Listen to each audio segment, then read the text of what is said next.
করি সবাই ভালো আছেন। আমাদের আজকের গল্প কিং অফ কিং পর্ব 29 প্লাস শেষ। রাইটার প্রসেনজিৎ পাপ্পু। গল্পটি যদি ভালো লাগে অবশ্যই লাইক কমেন্ট শেয়ার করবেন, আর আমাদের চ্যানেলে যদি আপনি নতুন হয়ে থাকেন অবশ্যই সাবস্ক্রাইব করে বেল আইকনটি প্রেস করে রাখবেন, যাতে নতুন নতুন ভিডিও আপলোড করার সাথে সাথে আপনার নোটিফিকেশনে চলে যায়।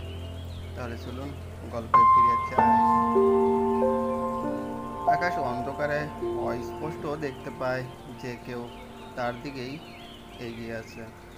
এবার আকাশের মুখে হাসি ফুটে ওঠে, কারণ মনে মনে প্ল্যান করেছে যে ওকে কিডন্যাপ করেছে, তাকে কিছু টাকার লোভ দেখাবে, তাহলে ওকে ছেড়ে দেবে। আস্তেই লোকটার মুখ স্পষ্ট হতে লাগলো, আর যখন পুরোপুরি আকাশের সামনে চলে আসলো, আকাশের পুরো মুখ চুপসে গেল। আকাশ চোখ বড় বড় করে অবাক হয়ে তাকিয়ে আছে, সাথে মুখে ভয়ের ছাপ। আকাশের মুখের কথা যেন বের হচ্ছে না, তবুও কষ্ট করে বলল, আরিয়ান, এটা কিভাবে হতে পারে? আমি তো না, কিছু ভাবতে পারছি না, কিছুই মাথায় আসছে না। আরিয়ান বলল, কি আকাশ বাবু, অবাক হচ্ছ আমায় দেখে? কি কি কিভাবে? আরিয়ান বলল, বলছি কত তারা কিসে? ও তোমার তো আজ বিয়ে করতে যাবে বুঝি? কিন্তু কাকে বিয়ে করবে? দিদিকে? কিন্তু ও তো আমার বউ, আর আমি তো ওকে আজকেও বিয়ে করে আসলাম। আকাশ বলল, মানে? আরিয়ান বলল, তুই কি ভেবেছিস যে তুই বিবাহিত সেটা আমি জানি? তোর বিষয়ে তুই যতটুকু জানিস না তার থেকে আমি বেশি জানি। আকাশ বলল, কিভাবে এটা সম্ভব? তুই তো মারা গেছিলি। আরিয়ান বলল, হা হা হা। আরিয়ান, কে মারবে তুই? তুই কি ভেবেছিস যে তুই এত সব করে যাবি আর আমি জানতে পারবো না? যেদিন তোকে প্রথম অফিসে দেখি সেদিনই তোকে আমার ভালো লাগেনি, তাই তো সেদিন থেকে তোর পিছনে আমার লোক কাঠার মতো করে লাগিয়ে দিয়েছিলাম। তুই আমার জয়েনিং উপলক্ষে অ্যানাউন্স করা পার্টি থেকে যে আমায় কিডন্যাপ করার প্ল্যান করেছিলি সেটাও আমি জানতাম, তাই তো সেম আমার মতো আরেকজনকে পোশাক পরিয়ে পার্টি রেখে আমি অন্য জায়গায় চলে গিয়েছিলাম। আকাশ বলল, শুধু শুনেছ কিন্তু কিছু বলছে না? আরিয়ান বলল, তারপর আমাকে অ্যাটাক করালি সেটাও আমি জানতাম, সেজন্য আমি সেদিন কোনো সিকিউরিটি নিয়ে বের হইনি, কারণ সিকিউরিটি নিয়ে বের হলে তোর লোকেরা আমাকে অ্যাটাক করতো না। আকাশ বলল, কিন্তু তুই বাঁচলি কিভাবে? তাছাড়া গাড়িতে তো তোর লাশও পাওয়া গেছে। আরিয়ান বলল, কুল সব বলছি, বলার জন্যই তো তোকে ধরে নিয়ে এসেছি। আরিয়ান বলল, আমি আগেই জেনে গিয়েছিলাম যে তুই কিছু একটা করবি, তাই আমার সিকিউরিটিদের সবসময় নজর রাখতে বলি। আর তোর লোক যখন আমার গাড়ির ব্রেক ফেল করাতে আসে, ঠিক তখনই আমার লোকেরা ওকে ধরে ফেলে আর সব প্ল্যান শুনে তারপর মিথ্যা দিয়ে তোকে বলে যে কাজ হয়ে গেছে। আকাশ বলল, তাহলে ওই অ্যাক্সিডেন্ট? আরিয়ান বলল, আমি নিজে ইচ্ছা করে করিয়েছি। ওই লাশটা কার ছিল জানিস? আকাশ বলল, কার? আরিয়ান বলল, তোর ওই লোকের যে ব্রেক ফেল করতে এসেছিল, ওকে গাড়িতে ঢুকিয়ে জাস্ট পাহাড় থেকে গাড়িটা ফেলে দিয়েছি।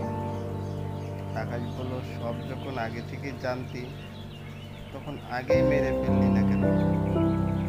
আরিয়ান বলল, আগে মেরে ফেললে গেমটা জমতো না, আর গেম না জমলে মজা পাওয়া যেত না।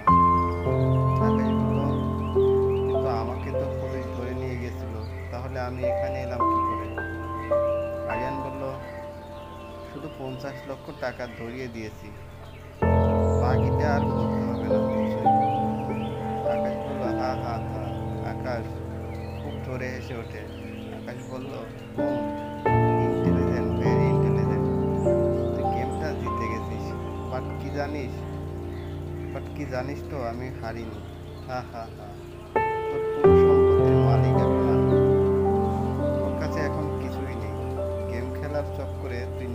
ফকির বানিয়ে ফেলেছিস। আরিয়ান বলল, ও আরিয়ানি, তুই সব সম্পত্তির মালিক হয়ে গেছিস কিভাবে শুনি? আকাশ বলল, তুই যে তিথির নামে তোর সব সম্পত্তি লিখে দিয়েছিস সেটা আমি জানতাম, আর সেই সুযোগটা কাজে লাগিয়ে তিথির থেকে সম্পত্তি নিজের নামে লিখে নিয়েছি।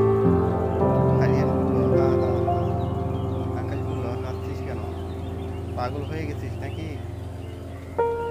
আরিয়ান বলল, পাগল তো তুই হয়েছিস। তুই কি জানিস বাবা এখনো সব সম্পত্তি আমার নামে করেনি। আমি তিথিকে সম্পত্তি লিখে দিয়েছি, এটা তো মাত্র আমার প্ল্যানের অংশ মাত্র। আর এই প্ল্যান দিয়েই তোকে পুলিশে ধরিয়েছি। আকাশ আরিয়ানের কথা যত শুনছে তত অবাক হচ্ছে। সে কিনা নিজেকে এত বুদ্ধিমান ভাবত, সেখানে আরিয়ানের একটা প্ল্যানও বুঝতে পারলো না। আরিয়ান বলল, তোর সময় শেষ হয়ে গেছে আকাশ। আকাশ বলল, মানে? আরিয়ান বলল, গেম ওভার, মানে তোকে মরতে হবে। আকাশ বলল, দে দে দেখ দেখ আরিয়ান, আমায় মারিস না প্লিজ প্লিজ। দেখ, আমায় মারলে তোর ফাঁসি হয়ে যাবে। আরিয়ান বলল, তুই আবার হাসালি? আচ্ছা, তোকে এনকাউন্টারে মারলে কেমন হয়? কাল খবরের কাগজে ব্রেকিং নিউজ কি হবে জানিস?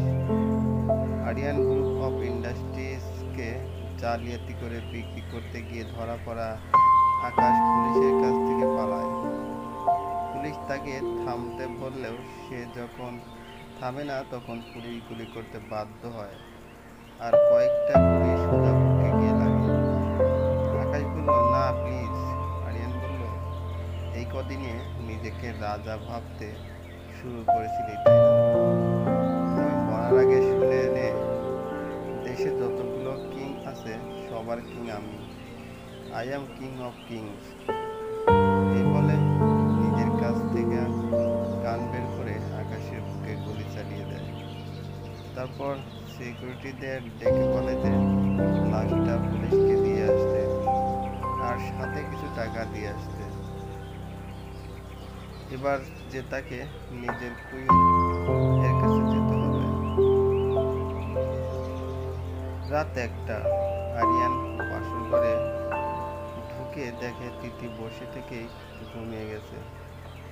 আরিয়ান ধীরে ধীরে তিথির কাছে গিয়ে জোরে করে ওঠে।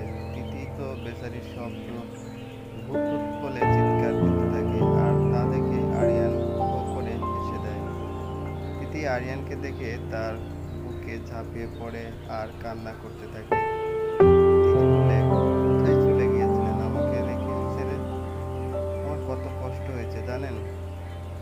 আরিয়ান বলল, কিন্তু তুমি তো আমায় দেখতে পারতে না, তাহলে কষ্ট হবে কেন? তিথি বলল, কে বলেছে আপনাকে? আমি না আপনাকে অনেক ভালোবাসি। আরিয়ান বলল, তাই বুঝি? এই বলে আরিয়ান তিথিকে শুইয়ে দিয়ে কিস করতে যাবে, তার আগে তিথি আরিয়ানকে থামিয়ে দেয়। তিথি বলে, দাঁড়ান দাঁড়ান, আপনি আমায় টাচ করবেন না। আরিয়ান বলল, হোয়াট দা, কেন? তিথি বললে, আপনি আমায় এতদিন কষ্ট দিয়েছেন, এখন শাস্তি পেতে হবে। আরিয়ান বলল, হোয়াট, কি শাস্তি? তিথি বলল, আমার না মাথাটা ব্যথা করছে, খুব, মাথাটা টিপে দেন তো। আরিয়ান বলল, পারবো না। তিথি বলল, তাহলে যান, নিচে গিয়ে ঘুমান। আরিয়ান বলল, ওকে ওকে, দিচ্ছি। এই বলে আরিয়ান তিথির মাথা টিপতে টিপতে লাগে। তিথি চোখ বন্ধ করে মনে মনে বলছে, চান্দু, তুমি আমায় আমার প্রথম বাসর রাতে পা টিপে নিয়েছো, এটা তার প্রতিশোধ। তবে হঠাৎ তিথি বুঝতে পারে কেউ তাকে জড়িয়ে ধরে আছে। তাই তিথি চোখ খুলে, আর চোখ খুলে দেখে যে আরিয়ান তার উপর। তিথি বলে, এই এই দেখুন, এটা কিন্তু চিটিং। আরিয়ান বলল, না বাবু, everything is fair in love and war. Tithi Tithi আর কিছু বলতে পারে না, কারণ যা হবার হয়ে গেছে।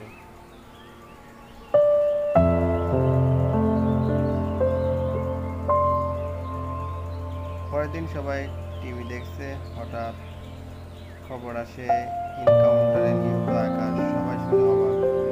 তখন আরিয়ান মুচকে একটা হাসি দিয়ে বলে, পাপিকে তো শাস্তি পেতেই হতো। সমাপ্ত। বন্ধুরা, এই গল্পটি যদি আপনাদের ভালো লাগে তাহলে অবশ্যই লাইক, কমেন্ট, শেয়ার করবেন। আর